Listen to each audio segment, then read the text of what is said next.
Let me briefly introduce the speakers. We will first hear from Peter Bofinger, who is the longest-serving member of German Council of Economic Experts. He's a professor of economics at the University of Würzburg and author of several books on the German economy. His research has focused on European integration, monetary policy, and energy policy. Mr. Bofinger will be followed by Michael Hüther, who is director of the Cologne Institute for Economic Research, a prominent think tank here in Germany. He was previously member of Germany's Council of Economic Experts and chief economist of Deutsche Bank. His research has focused on structural economic change, demographics, and financial markets. We will next hear from Stephan Kohns, who is Deputy Director of General Economics at the Bundesbank. Prior to this, Mr. Kohns held a number of senior positions at the Bundesbank and the German Councils of Economic Experts. Finally, we will hear from Lucrezia Reichlin, who is Professor of Economics at the London Business School.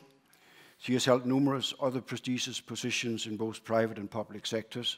Her extensive research is focused on forecasting, business cycle analysis, and monetary policy. So with no further ado, let's get started, and I would like Mr. Bofinger for you to begin. Yeah, good morning. Thank you very much for inviting me to this conference. In the past, I have very often asked for higher wage increases in Germany, and maybe that's the reason why I'm sitting here. And hopefully I will not disappoint the organizers, because if we look at wage growth in Germany and compare it with wage growth in other G7 countries, you can see that this German wage moderation, which was very impressive in the past, is no longer there. As in the period 2000-2006, wage increases in Germany were extremely low. Only in Japan they were lower. Then 2006 to 2012 we had a kind of intermediate position, but now 2017, 2012, German nominal compensation per employee has the strongest growth rates of all G7 countries, and that's something that President Weidmann has already addressed. So it's not so obvious that there's something wrong with German wages, and if you look at real wages, you can also see that the wage moderation, which was very pronounced in the period 2003, 2005, 2007, with declining real wages per hour, with declining unit labor costs, has more or less disappeared. We have seen relatively strong real wage increases in the last few years. And I think it's also interesting if one asks what kind of wage increase is required in Germany to provide a smooth functioning of the European Monetary Union. And there, as a benchmark, one can say, if the European Monetary Union works smoothly, unit labor costs in each member state should increase by more or less the inflation target of the ECB, which is 1.9%. And if you look at the chart to the right, you can see, in fact, there were strong deviations in the period from 1999 to 2007, where wage growth was way below this benchmark. But since 2011, you can say more or less, unit labor costs are relatively close to this benchmark. It could be a little bit more. In 2017, unit labor cost increase was 1.5%. So if we say the target is 1.9, there's a slight difference, but you cannot say there is a fundamental problem with wage growth in Germany. And this overall picture that things are not so problematic with wages in Germany is also confirmed by estimates that we have made at our council, estimating Phillips curves for consumer price inflation and for wage growth. And there one can see that one can explain consumer price inflation quite well with Phillips curves. So there's also been not a fundamental change. And I think similar results come from the Deutsche Bundesbank. It's more difficult with wage growth. So it's the exponential power is lower. And especially, that's also the Bundesbank maybe will show, if you have labor market indicators, it's more difficult to explain wage growth than if you take capacity utilization. An interesting feature, in my view, for this of these Phillips curves is that as far as wages are concerned, the adaptive inflation expectations play a relatively strong role. I think that's different with the Bundesbank, where I think you showed that it's just the other way around. But I think this adaptive element plays a role in explaining what actually happens. I think a very good example are the wage negotiations from the public sector made by Verdi, and they reached an increase in the negotiated wage increase of 2% for 2017, and they proclaimed that they have reached pronounced increases in real wages in February 2017, and in fact now we have 1.8%, so there was almost no real wage increase for the public sector. And I think this really reflects this kind of backward-looking inflation expectations. But taking this into account, I'm sure that for 2018 we will see a pickup in wages, because now we have 1.8% wage increase, inflation, and people are aware of this. So I think we will see more pronounced wage increases in 2018. So what's the problem after all? I think problems become obvious if you look at wage developments in a more systemic perspective, and if you look at wage increases in the Eurozone at large. And there the problem is, of course, if German wages develop more or less in line with the ECB norm, you get a problem if other countries try to have much lower wage increases. And that here you can see that the unit labor cost increases in the other major ECB member states are much below this 1.9 benchmark. And on the chart on the left, you can see that we have now a different situation. When Germany had its wage moderation in the years 1999 to 2007, the other countries exceeded wage increases, so that on average, unit labor costs in the Eurozone were more or less in line with this 1.9 target. But now we have the problem that the others are doing wage moderation, but in Germany there is no willingness, and also I think the economic situation does not necessarily warrant it, to have wage increases going below this 1.9% benchmark. And I think that's the difficulty. So one should convince German unions to have higher wage increases. In fact, I have done it. In 2013, I have said in an interview, why not have a one-time additional increase in German wages to generate a more symmetric adjustment? And who criticized it? It was the mighty boss of the IG Metall, Mr. Huber. In the press he said, what is this Mr. Bofinger saying? We do not want to subsidize Chinese jobs. So that's a little bit the problem in Germany, that the trade unions do not take up the argument, say we would contribute to more symmetric adjustment in the Eurozone. They simply don't want it. And so this problem of wage moderation for all is there, and of course one has to be careful if one recommends now wage moderation as a solution to the problems in the other member states. So in France or in Spain, if everybody tries to become more competitive by wage moderation, you have a problem, because increasing competitiveness by wage moderation within the Eurozone is a kind of zero-sum game. Outside the Eurozone it could be helpful, but the reaction of the exchange rate is not so obvious. So what can be done? What solutions are there? I'm afraid I don't have too many solutions available. As I said, I don't see wage increases in Germany that compensate for wage moderation in other member states. There's one glimmer of hope, and these are these coalition talks that we have right now. And one element of these coalition talks is to increase the contribution of the employers in the statutory health insurance and to reduce it for the employees. So that would be kind of one-time shift in unit labor costs, maybe half a percentage point, not too much, but at least would be some kind of contribution. And I would also see some leeway for higher wages by increasing the minimum wage. So far, the increase of the minimum wage is more or less indexed to the negotiated wage increases in Germany, but right now we see a strong wage drift. Effective wages are increasing much more, and I would say an additional increase of the minimum wage above the increase in negotiated wages would be helpful and could contribute to a somewhat stronger increase in wages. Overall, as I said, I've always made these calls for higher wages.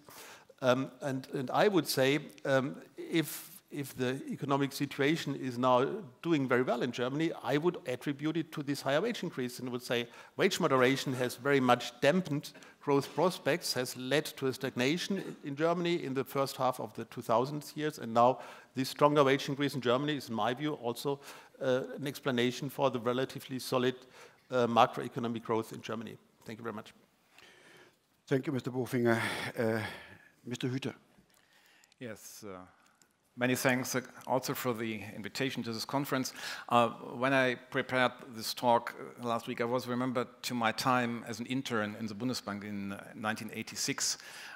This was a very, from today's perspective, very simple world defined in the Friedman perspective that the monetaristic view could explain what's going on in the monetary scene and as well as the outcome on inflation. This has changed, so I will start here with a traditional Phillips curve on nominal wage growth and unemployment. And as Jens Weidmann addressed in his opening remarks, we see that the wage growth is not as we should expect it from the past experience. This is here for the 1980s to 1990. This is for 1991, 2008, and that's the last period after the crisis, 2008, 2009. So we see here something has changed. So the question is, what is the trigger? What changed this? What explains this outcome, which is totally different to what we saw before? So we had a lot of explanations on that. In general, you could say that the leading trade union, and was already mentioned, the trade union for the metal and electrical branch, has more or less, in the average of the years, the same ask for higher wages in the same level than in the first years of the 2000er years. So nothing changed really. They just, in the average of the last years, they had a request of 6.4 in the first years of the 2000er years, a little bit more than 5.5% in the average of their program. So it's not totally really different. So the question is, what happened here? We should not forget that in the same time, since 2000, we were very successful in integrating people into the labor market. The participation ratio into the year 2000 was 66%. Now it's 78%. It's totally the different process, opposite process we saw in the United States. In the United States, the participation ratio in this time was 78. Just now it's 66. So it's interesting to see that we were able, very successful, to bring people into new jobs. And the question, what's the effect? We had a lot of research on the shortage of skilled labor, and I'm used here the data from a project we have at the Institute together with the German. Oh, sorry, the numbers are missed, maybe too secret. What you want to say is the number of job postings without skill shortage, it's in all sectors 34%, and job postings with skill shortage calculated in this in a special definition is 66%. In the metal electrical sector, you see it's 9 to 91. In chemical industry, it's 14 to 86. And in paper processing, it's 10 to 90. So we see here that at the heart of the German manufacturing sector, we have a shortage of skilled labor, and you see this in all these different dimensions, all the indications, and all the service you have from this sector as well. In general, I see it's interesting to realize that in the same time when we were able to bring people more successful in new jobs than before, that we have an economic development which is more or less defined by the supply side.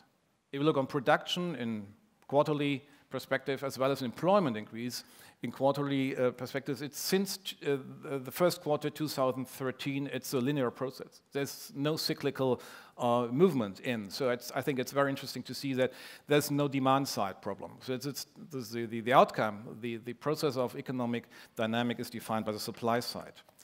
So what's going on in the wage in these sectors? We see here since 2000. The nominal wage increase, nominal wage index, labor productivity, and consumer price index. So in the end, you would say nominal wages are in line with with the consumer price index and roughly below the labor productivity. And then you have two groups. The first sectors are more oriented to the internal sector, to the internal demand. It's civil service, already mentioned by Peter Bofinger, retail sector, hospitality industry. And then you have the export-oriented sectors, as already mentioned, which are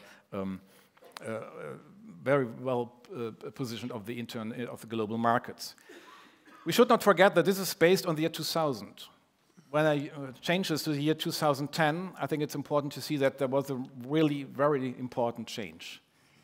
In the year 2009, we had an increase of unit labor costs of roughly 18% in manufacturing. In 2010, a reduction of 13.32%. In 2011, a reduction of 3.3%. And the first year of an increase of unit labor costs we had in 2012. From my perspective, this is the year 2009-2010, the experience of the crisis. It's the third landmark in the last 25 years for the German system of collective wage bargaining. The first landmark was the year 1995. In 1995, we had a very high wage increase in the metal electric sector. And the reaction of the system was to open up for a broader perspective of the outside option. So the Employers Association created a new sector of employers associations outside the negotiation activity. It was really strengthening the outside option. The second landmark was the year 2005. This was the first introduction in the metal electric sector of opening clauses, and even more important, the so-called ERA, Entgeltrahmenabkommen, means that for blue and white collar workers, they have the same wage structure. And the trade unions all the time said, please, entrepreneurs, use this new system to manage your labor cost. It's totally underestimated the impact of this ERA, this Entgeltrahmenabkommen, for the equalization of the system of blue and white collar workers. And I said the third landmark is the experience of the crisis 2009-2010. Since then, you see that the nominal wage increases close to productivity, and this was also in other figures was explained by Peter Bofinger.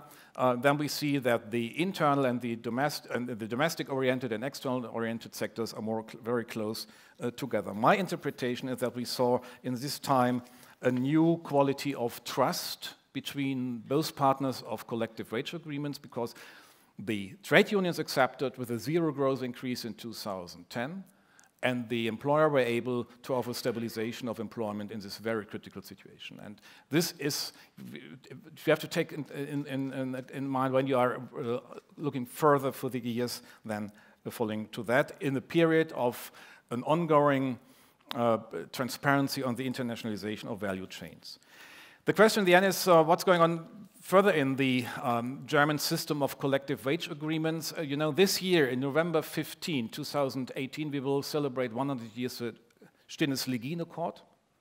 Hugo Stinnes was the head of the trade unions. Hugo Stinnes, the entrepreneur, Karl Legin was the head of the trade unions, and they were able, within a period of 5 days, similar to the negotiations of CDU and SPD also in 5 days, to create the German system of collective wage bargaining in November 1918. And this is still the framework for the German wage settlement. And we see here, but over time, a loss of coverage. It's a number of all employees, West and East Germany, and the coverage of all firms.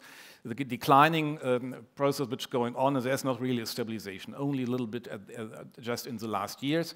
This has something to do with the structural change of the economy towards the service sector. The collective wage bargaining system is a very typical system for the industrial sector, for the manufacturing sector, but this is it's a different perspective if you're going on to service sector and all these sectors of the economy which the more unusual types of jobs which have not the same power to ask for higher jobs. So my last 2 slides are a little bit more on the structure of employment to make the picture more comprehensive. We see that we have an increase in employment, as I said before, the participation ratio, but most important are the part-time jobs. A little bit less important, the increase of full-time job. We have a reduction in self-employment and, very important, of marginally employed people.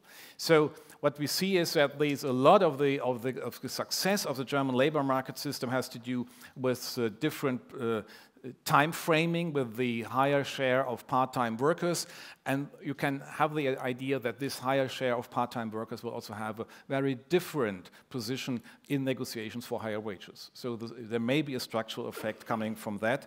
And then the last slide is on the medium-term perspective on the supply side. Jens Weidmann already mentioned this demographic change. We're looking here on the German situation since the year 2005. We have this ongoing pressure from the aging society, the negative demographic effect of the supply of labor. You see that over the year we have just nearly 300,000 people less in labor supply, only due to the effect of the aging society. But we were able, since the year 2011, 2012, to compensate this via a different behavior of the people. This is a behavioral effect, meaning that the people asking for jobs who traditionally did not ask for. So the higher participation ratio has something to do with that people from outside the labor market came in.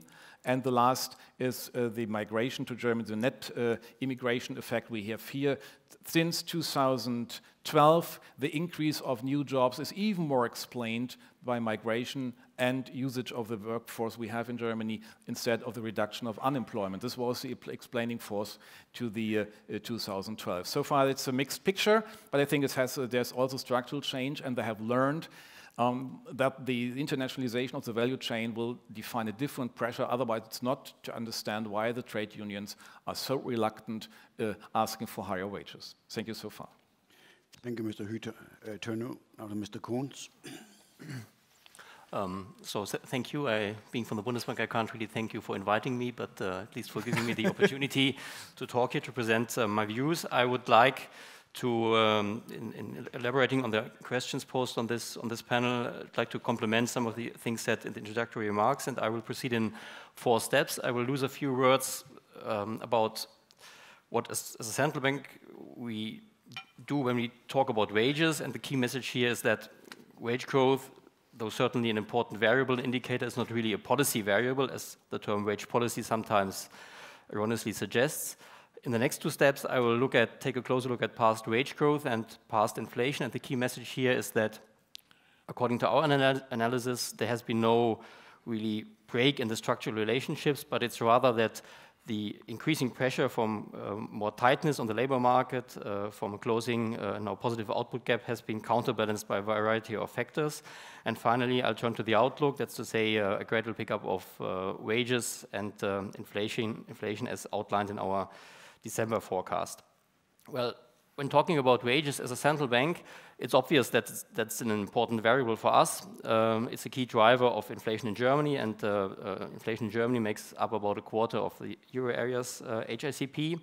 But it's also important to note that it's just one factor among several others. I come back to that later, and that it's not a policy variable in the sense that it's the outcome, the aggregate outcome of a more or less decentralized bargaining process that has to suit the needs of the players involved at the various levels where wages are actually set.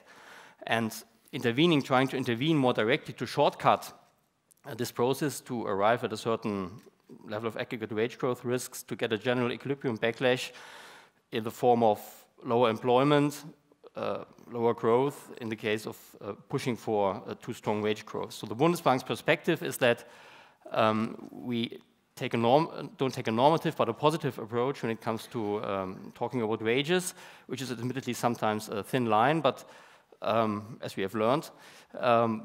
But it's an important indicator to inform us about the state of the economy. It's an input to our inflation forecast. And certainly, this has also been mentioned before, as an endogenous outcome, higher wage growth in Germany at the current juncture would be welcome from a monetary policy perspective, but that's not something that we will or should nudge employers and employees to. So if it's not us that pushes wages, what does? On this slide, if you look at the graph, you see the development of negotiated wages. And please note that the values shown here are shown as a deviation from the sample mean. So the sample is from the end 90s until 2017. And if you take, for example, the black line, that's the growth of negotiated wages. And So this shows that the line is above zero, so that means, has been pointed out before, we have seen in past years above average growth of negotiated wages. But we have also seen, that has also been mentioned, wage growth that maybe could have been expected to be somewhat stronger given the increasing scarcities on the labor market, the tightness, shortages in several segments. So what is behind that? Can this be explained? And what we did here, using the wage equation from our macro model, is to decompose this development. So these are the bars. And so a bar above the zero means an above average contribution to wage growth, and below conversely. So what the first thing to notice is that labor market tightness, that's to say the red bars that you see, did indeed contribute significantly in the past to wage growth and pushed up wages, all else equal. Now, this all else equal means that there have been wages haven't been higher because there have been several countervailing factors. Most notably, we have immigration, according to our analysis, that's the orange bars. We have in Germany seen since between 2010 and 2015 seen an inflow of about 1.4 million people from the EU. That's about per year 0.6% of the labor force. And this, according to our analysis, has been a major drag on stronger wage growth, and also exerts its influence with a significant lag. Also, these are the yellow bars and the bluish turquoise bars.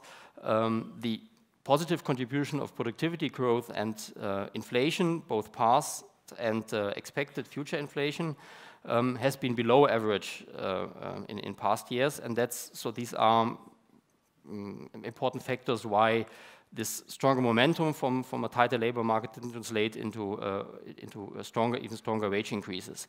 Another factor that has already been mentioned could be, but that's not captured in our model, an increasing role of non-wage components, as to say trade unions substituting, say, more working time flexibility or skill upgrades paid by the employer for higher wage increases. But the main takeaway is the structural relationships, the wage Phillips curve is intact, but it's not sufficient to look at labor market tightness alone in order to understand what happened with wages.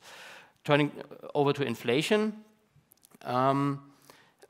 there the good news first is that according to our estimates, and we using a thick modeling approach, given the sensitivity of some of the outcomes to individual specifications, we really find that the Phillips curve relationship for Germany is intact.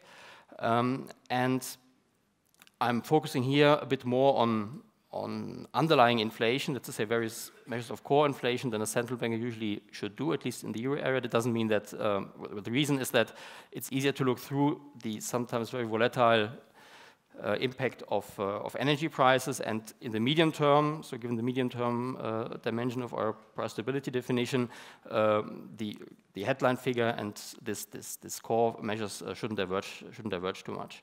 So what you see here is that inflation, this underlying inflation, various core measures here, trimmed means and so on, already appears to have picked up since the end of 2015, and this sense the Phillips curve is still valid, as I said. However, again, the question could be, why didn't it pick up stronger? Now, it's also important to note that the current levels of core inflation are already above historical averages. So that's, in that sense, the pattern matches. It's above the euro area average, and it's above what we've seen in the past. But shouldn't it have been even stronger given the large positive output gap and the setup of the labor market? Here again, there are several countervailing factors to take into account. First of all, the pass-through from wages to inflation is not perfect. It's, according to our estimates, less than 50%. One reason being that there are some components, take rents or commodity prices, that don't depend on wages or on economics like that directly. Secondly, even though the Phillips curve is intact, traditionally in Germany, according to our estimates, the coefficient for the slack parameter is relatively small. So the push from tighter labor markets and the positive output gap on inflation is not that strong. And we could also have other factors from the global environment that were alluded to in the introductory remarks, and also from my co-panelists, that's to say the role of global value chains that might have played a role, and even more so in Germany, according to some analysis. Now, what is the outlook based on this pattern of drivers of wage growth and inflation? I've shown you here on the graph the figures from our December forecast for the German economy. Wages here now, actual wages, note that we have had a positive wage drift for some time now, and then inflation, both core and headline inflation.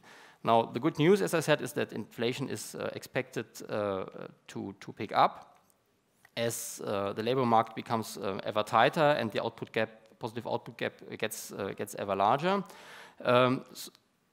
And as some of the countervailing factors that I mentioned before recede, we expect that the net inflow from immigrants from the EU should decline, as, for example, in Central Eastern European labor markets, the situation there improves, and so the incentive to come to Germany is less pronounced. Also, the pickup in inflation, both past and expected future inflation, should in itself lead to higher wage growth. We're going to have a major bargaining round this year, which according to our numbers covers more than 9 million employees in Germany. And so there is really, given the staggered process of wage setting in Germany, we often have 2-year contracts. Now we have a year where the better fundamentals can translate into bargained wages. Overall, we expect core inflation to pick up to about 2.1%, which is well above the historical average and the euro area average. The headline figure is a bit lower, given our outlook of no increase in commodity prices. So I leave it with that, and my time is already up. Thank you. Thank you very much, Mr. Kohns. And finally, Lucrezia Reichlin, please. Okay, good morning, everybody, and thank you to the Bundesbank and to the IMF to invite me to this panel to be in Frankfurt, which is a pleasure for me. And I'm definitely honored to be in a panel discussing about the wages in Germany. Being an Italian economist, I think I'm the right person for this discussion. So there are a lot of puzzles in the questions that were submitted to us, but it seems that after all, there is not much to explain, and there is a large area of consensus. I'm hearing you.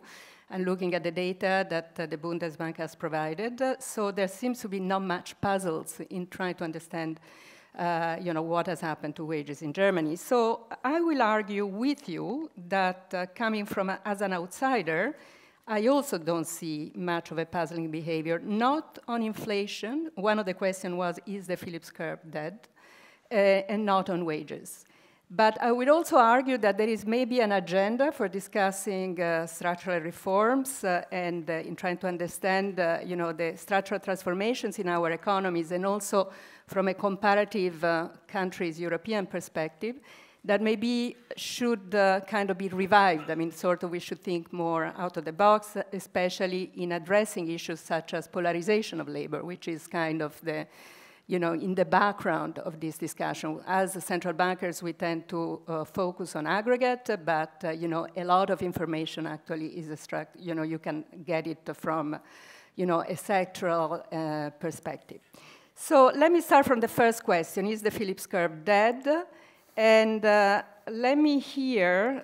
I said that this doesn't work. Okay. So let me here just giving you some of my recent research on the euro area Phillips curve. I don't know how visible this chart is. This is a decomposition of cyclical inflation in a component which is due to oil fluctuations. This is the red part, and a component which is due to the Phillips curve, so the kind of co-movement between inflation and real economic indicators. That's the blue part. So you see that the blue part is there and is quite well identified. And so, my conclusion from this research is that actually the Phillips curve is not dead, is well and alive. But is often obfuscated by other phenomena, and particularly oil prices, which sometimes move in a non-synchronous way with the Phillips curve, and therefore makes it difficult to extract this information of the pressure from the real economy on prices. This is the euro area. Similar evidence I find for the US. And I actually run these models now for Germany in order to give you, the same perspective through the lens of a same model. And this is actually what I get from Germany. If you see on the upper quadrant, the German Phillips curve is still there, but it's tiny, okay? And the reason why it is tiny, so qualitatively the results are the same, are very similar to the euro area, but the Phillips curve is tiny in Germany because actually, as I will argue, GDP has grown very close to potential in the last 10 years. So here you have the measure, my measure of the output gap, which is slightly different from the ones the IMF and the OECD has computed. Of course, there is a lot of uncertainty around these charts, around these calculations, so I'm going to give you mine for whatever it's worth.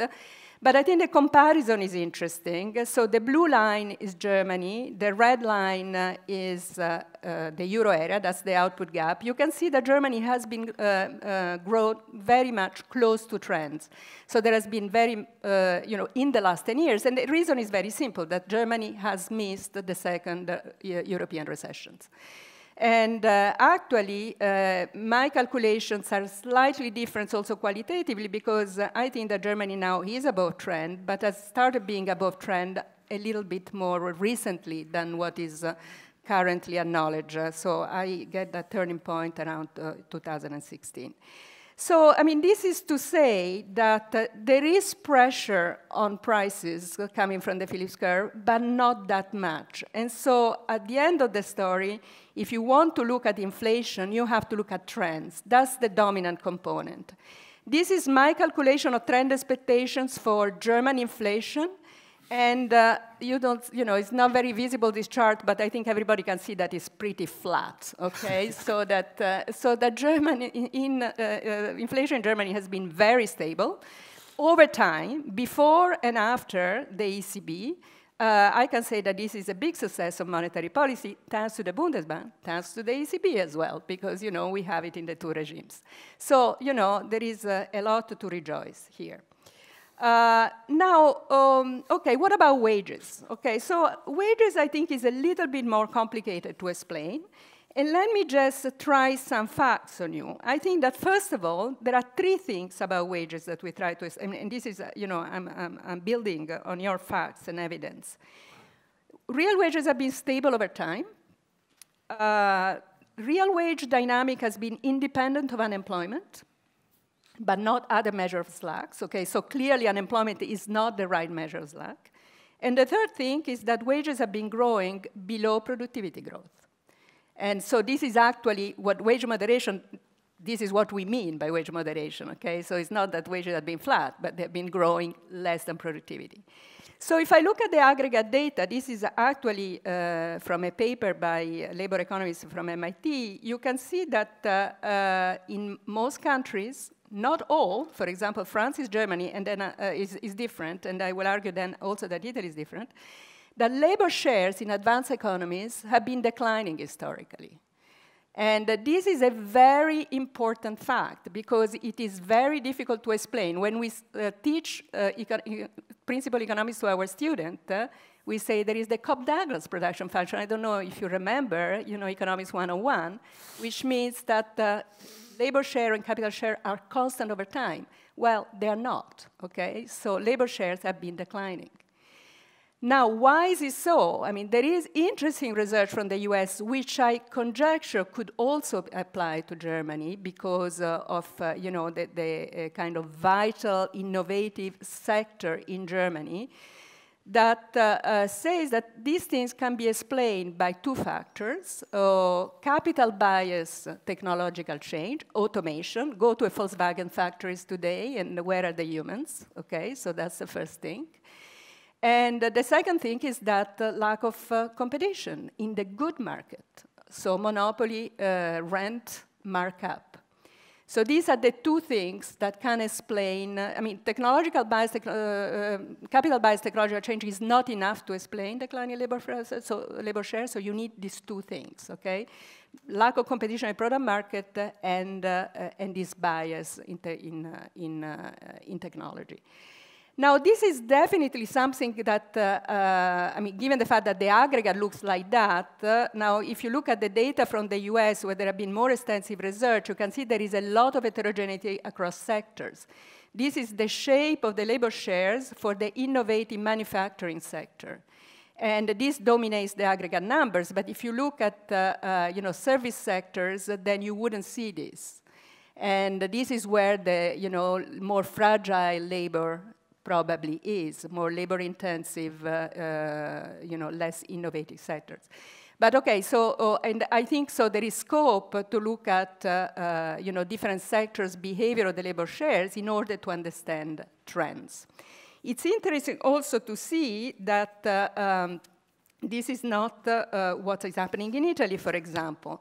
In Italy, labor shares have increased, and there is a simple, this is a research from the Bank of Italy, and I think the reason is simply that the labor productivity has grown much slower in Italy than in Germany. So I think that if you have to understand trends, you have to understand, you know, on one hand, what's happening where there is innovation, so in the manufacturing sector, and on the other hand, what is happening where there is no innovation. And this is, you know, the fact that you have recalled about the fragile labor in some of the sector of the labor market in Germany, where there is part-time work, mini contracts, and all that stuff. So I think what we have to understand is really, you know, what's happening with the polarization of labor and the polarization of firms, okay? So this has been called this phenomenon, the, you know, winner takes it all model. So when we think about, you know, we tend to think too much about demand, but actually there is a lot going on in the economy that, you know, explains these patterns of real wages and productivity.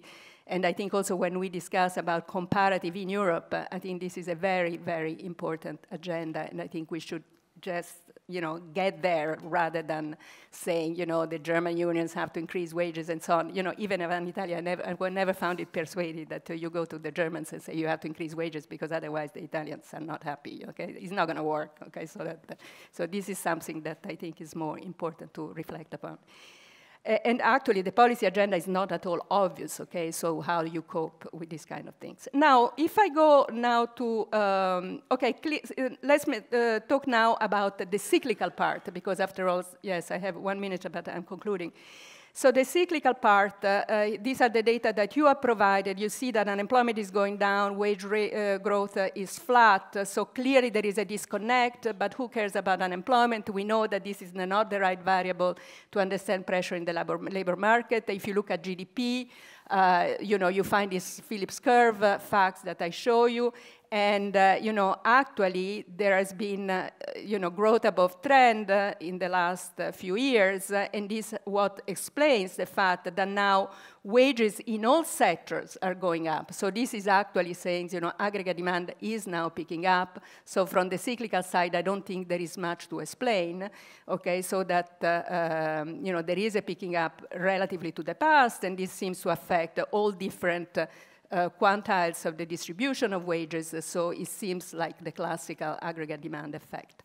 So concluding, I would say that you know, there is not much of a puzzle, so it's important to distinguish between trend and cycles, and you know, this calls for a policy agenda that would focus on structural transformation, especially in the innovative sectors, and to understand the pattern of productivity change, you know, across different European countries, and what happens in the displacement of labor in these sectors. Thank you.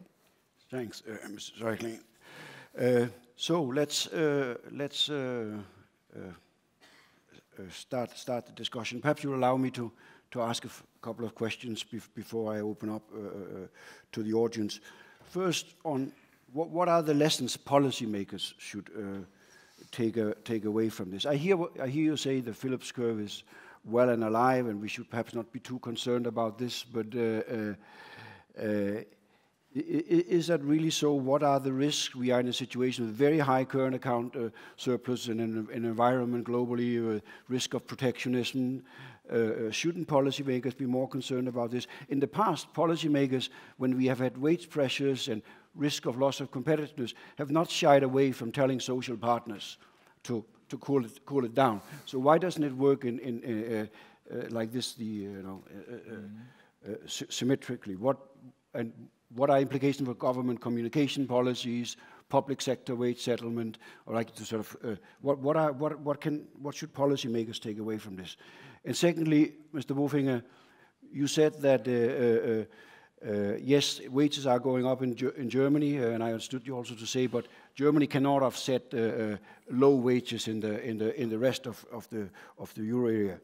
But given the size of Germany and given Germany's advanced cyclical position and the high structural unemployment in part of Europe, how is the ECB going to achieve its 2% inflation target with these constraints on German wages?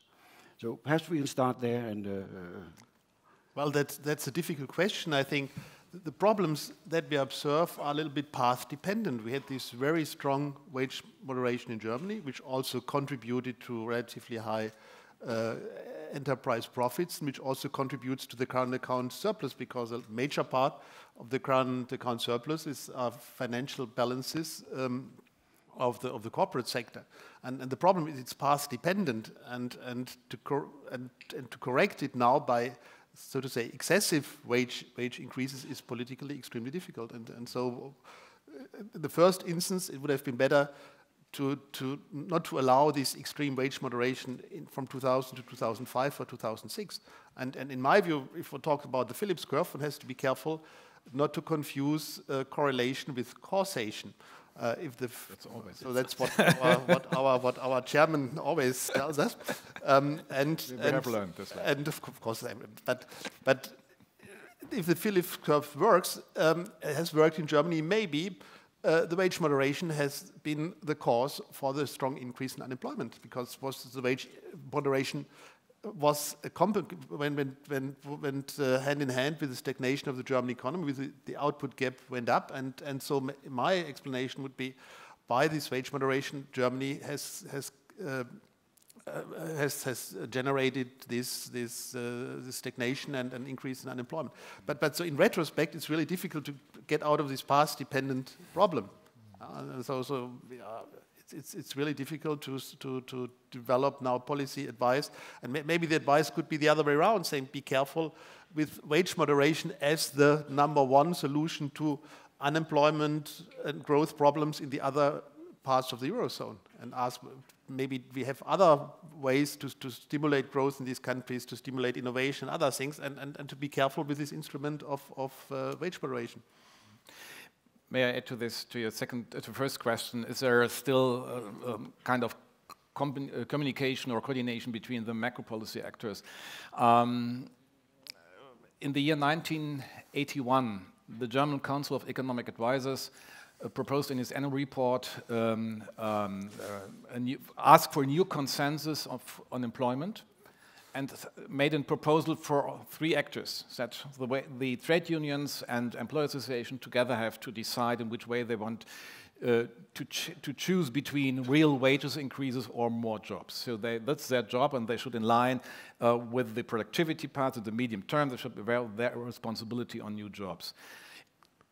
If this will be fulfilled by the wage negotiation partners, then the second partner, fiscal policy, should be also potential output-oriented with his activity. Then monetary policy has an easier task and can reduce the interest rates faster than it was expected before. Though this could be a deal from the 3 actors on macroeconomic policy.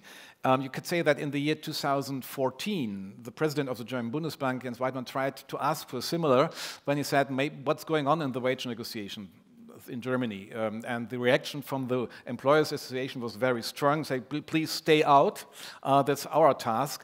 But I think we should come back to this discussion in a general way, also in economics. What we should design as a kind of communication or coordination in a situation of a more deflationary risk environment. So in the 1980s, the risk was clearly defined. The risk was on the inflation side of the economy. It was not on the other side. So now we discussed it in 2014, 2015, there could be a risk of deflation. We had some disinflationary trends, maybe some deflationary risks. And that's also the question for me. What could be then the outcome for the orientation mark for the wage negotiation partners. Sometimes I heard from the employers association saying, oh yes, look, we have a very low inflation rate, so we would bring in this very low inflation rate in our proposal. Then I said, okay, but if we'll come back in the future to a high inflation environment, then you have also accept the 6% and put it in. So the question is, what is the stabilization responsibility of, in the macroeconomic perspective of wage policy, using the inflation target of ECB or whatever? You can have a dispute on that from consumer price and producer price perspective. I think this is a really debate we not really have, and so I'm very grateful for this conference here to focus on that. This is not really in the mindset. The mindset has changed, and my interpretation or my explanation for the changing of the mindset of the wage negotiation partners has to do something to do with the institutional landmarks I mentioned, 1995, 2005, and the experience of the crisis.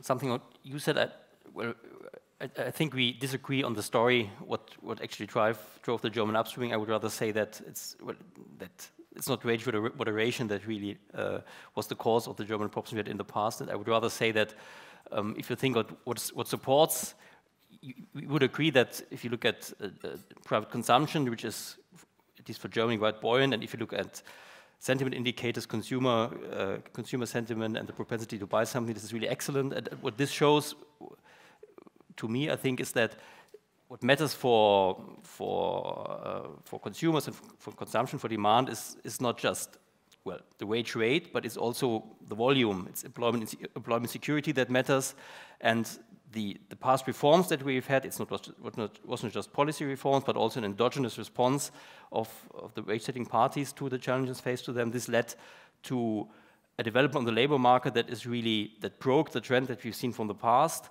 where employment and unemployment eked up through times of low and high demand. So I would say it's really wage moderation, and the reforms had a much more benign impact than you would suggest. When it comes to the current account, here I would be careful for two reasons. The one is that I think it's too much to expect from people that sit, say, in Volkswagen, and they bargain about what is the proper wage increase, and then we try to push ourselves on the table and say, look, maybe you have your own matters there, but you should also think about the euro area and the world and current account, so you should maybe aim for more. I think that from an analytical point, that's very hard to disentangle from shifting the bargaining power in a model of the labor market. You shift the wage-setting curve, you push up wages, and that is the question, why shouldn't that lead to lower employment? And the second issue with this is that if the studies I have seen show that the impact of past wage restraint in Germany on the current account is much smaller than it's often purported to be. So that you have various feedback loops that result in almost, depending on the model type, even an annihilation of the initial positive impact of higher wages on the current account. So I would be skeptical on whether we can contribute to that. My lesson would be that yes, we are living in challenging times, also definitely from a monetary policy perspective, but the adjustment processes that also lead to higher inflation, they take more time than we would like to, but we can't really rush them that much. And what is also important, is it was touched upon briefly, this is not just the euro area dimension. We have talked about global factors and low inflation, and a difficulty to get inflation up. That's to some extent also a global challenge. There are global factors, supply side, maybe others. We have the financial crisis that hold back inflation, and that should also be taken into account when talking about the policy recipe. I'll leave it with that. Yes, two observations. I think the fact that inflation is well below the target of the ECB, it is true in Germany, I mean trend inflation, and in the euro area, so clearly we have a problem.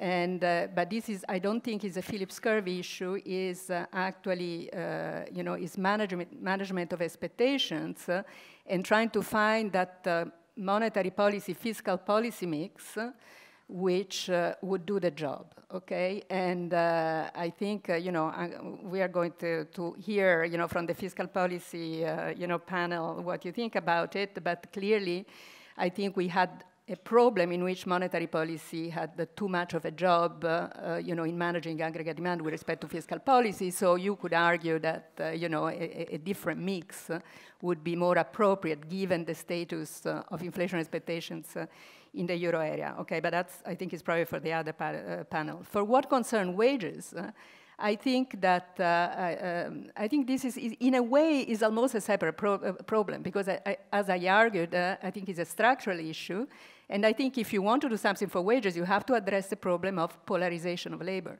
and this I think is not for monetary policy, but it's on the structural reform agenda. I think if I were in charge, that would be one of my top things in the list. And I think polarization of labor in Germany means something different than, for example, in Southern Europe. So I think that this is an important observation. I think there is a lot to learn in this labor shares dynamic across countries.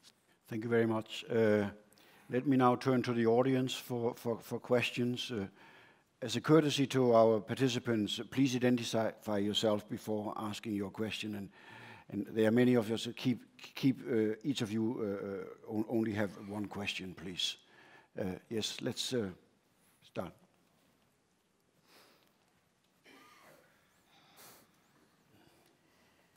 Don't be shy. Yeah. Hello, my name is David Marsh. First of all, one has to congratulate Jens Weidmann in getting his retaliation in early with all those very good points that he made right at the beginning. I just wanted to get back to this question of the policy-making environment, because you mentioned Mr. Hüther, Hugo Stinnes. I don't think that was a very good president, really, in 1918, considering what happened to him just a few years later. But we do have these coalition talks or Sondierungen and so on. And I would just simply like to suggest that Mr. Bofinger put himself forward, since I remember there's been a lot of talk about communication. The message isn't getting across. I remember a few years ago you were put forward to be the Bundesbank president, but you were a bit too left-wing for Gerhard Schröder. But now, not for Gerhard Schröder. Surely the time is now ripe that somebody like you takes over either as finance minister or at least as one of the state secretaries, because there are a few jobs going, it seems, in Berlin. So I wanted to put that forward as a very serious suggestion. Thank you. Let's take a few more questions. Klaus. My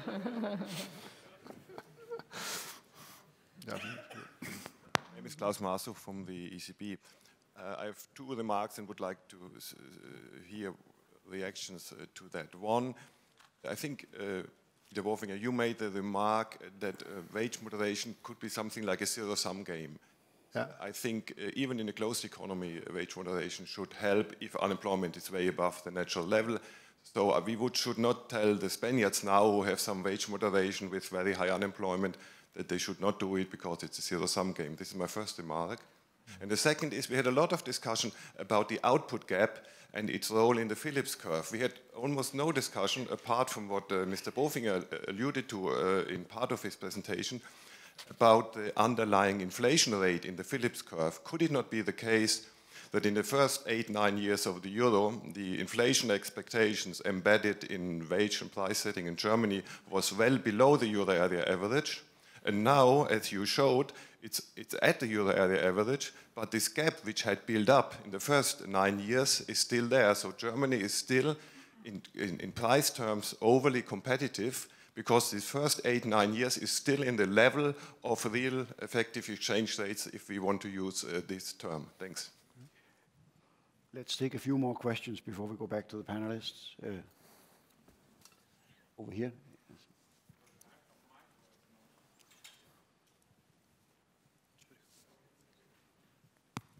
Gerhard Siebert from the Foundation Monetary and Financial Stability. I would like to make two short comments or remarks regarding the relevance of looking not only to producer real wages, but also to consumer real wages. And I think that explains much what happened in the past, taking into the account the role of the tax wedge and the price wedge as well. So in the past, I think the favorable terms of trade effect can explain a lot what happens at the consumer level of the real wage situation. And I think the favorable terms of trade was a relevant factor in explaining why the consumers have reacted so smoothly to the changes in the labor market conditions. And the second remark I would like to make is the role of the wage drift. When we are concentrating what can be done or what should be done, we should not forget that we have to distinguish between the negotiated wage rates and the effective wage rates. And what we have seen in the past is that the wage drift can have a very important factor what happens below the line when looking at the consumer level. And also it's relevant to see what's the role of the wages in the real disposable income. I do not see there as much changes in the income types at the consumer or the private household level.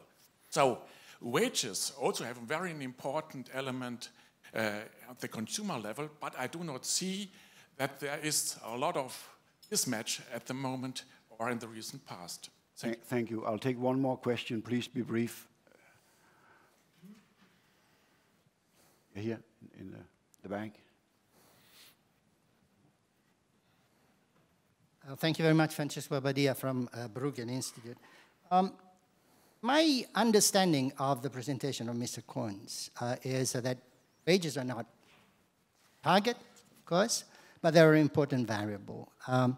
But from what he said, I think my understanding is that it would be good to have higher wages in Germany. I mean, the overall sense of his analytical approach is that, yes, it would be appropriate to have higher wages in Germany. And then the question is, and I follow up on something that Mr. Thomsen said, why don't you transform this analytical point into a communication point? Why don't you go out more clearly and say that? And I would say there was no such timidity in the past to say that wages were too high and pressing for wage moderation. Central banks were very active saying that. Why are they so timid now when the situation is just the opposite? Thank you. Thank you.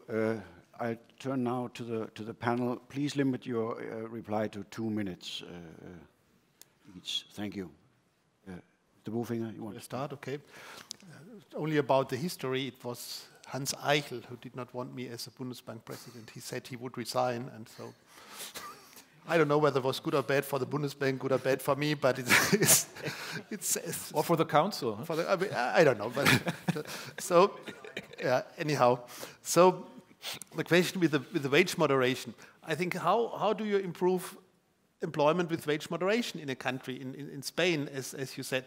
Well, it only has an effect on the international sector. So wage moderation on the domestic sector, it doesn't really help. And it has an effect on the international sector. And on the international sector, in my view, it's still a zero-sum game. It's in the domestic sector, if you reduce wages, you'd also reduce demand. So that does not help. So it's only the international sector. And then it's more or less the zero-sum game. You also change the relation between price for capital and price for labor. But that's in the domestic economy, so we have a relative price effect.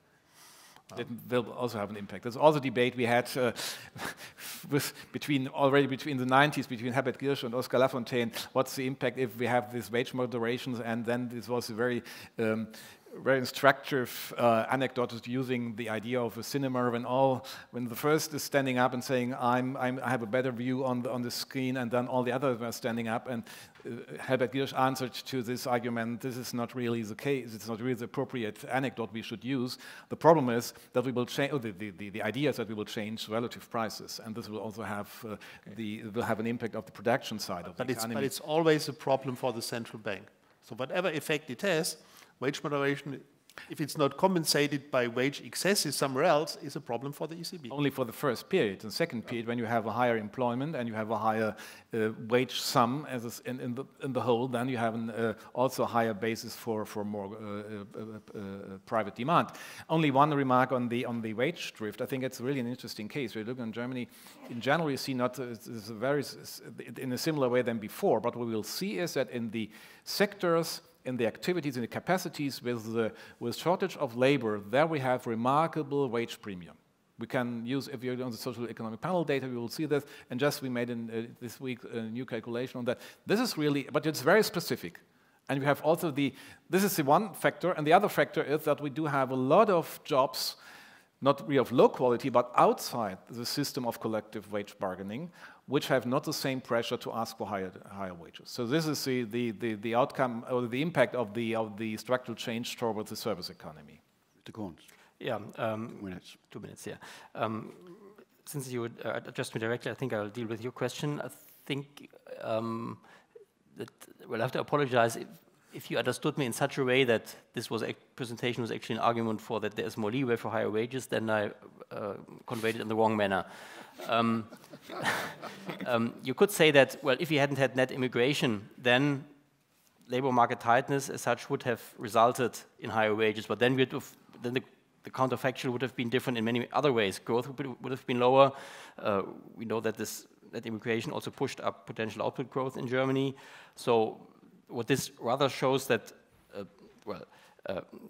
the structural relationships, what happens on the labor market with labor demand and supply, that's as it before, and given the additional factor, the impact from immigration in particular, this made labor supply more elastic, and then the equilibrium outcome of wage growth is in line with what we've seen in the past. So that's not actually, you can't really infer from that higher wages would have been, even higher wages would have been feasible. When it comes to communication, well, I admit that that's a thin line when talking about this. I'm not sure whether, if you look at the past Bundesbank releases, say before the crisis, whether we really pushed that much for higher wages. The German Council of Economic Experts was much more open in that, and it could so, given the difference in its mandate. I think what we certainly do is that we point out scenarios. So if wages grow at such a rate, the implication for inflation is this, and then for monetary policy, this leads to such a reaction. Or if you are concerned about unemployment, which dampens growth, then you maybe should think about wages, but we didn't really advocate a wage policy at the Bundesbank. I think that's a misinterpretation. Thank you. Thank you. And finally, Mrs. Reichlin, please. Yes, just one thing of what Klaus was saying. I mean, if you want to understand the dynamic of inflation, you have to look at trend, because this is what dominates, is trend expectations. I mean, Phillips curve is really tiny. And if you look at my chart, that's flat. And in terms of level, it's slightly below the euro area average. So that's indeed, there are historical reasons, and the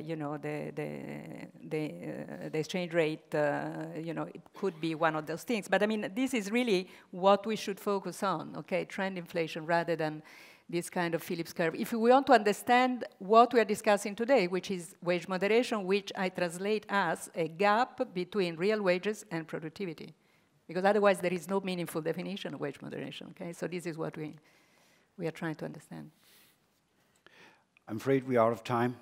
Please join me in thanking our panelists for a lively and engaging discussion.